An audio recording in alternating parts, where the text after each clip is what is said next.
আজকে খাট রং করা কাজের পঞ্চম দিন। আজকে আমি সকাল সকাল চলে যাই খাট একটা রং করার জন্য।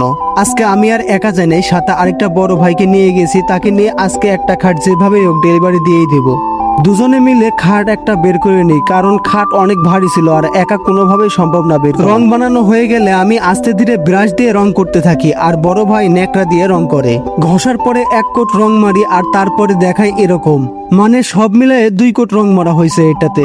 এইবার এই খাটটাকে আবার ঘষতে হবে, কারণ যত ঘষা যাবে ফিনিশিং তত ভালো হবে। এবার খাটটা পুটিং করার পালা। এর জন্য আমি মোম আগুন দিয়ে গলিয়ে চক পাউডার মিশিয়ে পুটিং তৈরি করি, আর এই পুটিংটা কাঠের থেকেও শক্ত বেশি হয়। এরপর খাটটা ঘষি, ঘষা শেষ হলে আমরা মিনিমাম 4 থেকে 5 কোট রং মারি। আরো 1 কোট রং বাকি রেখে আজকের মতো কাজ শেষ করি। আর লুক আসে এরকম।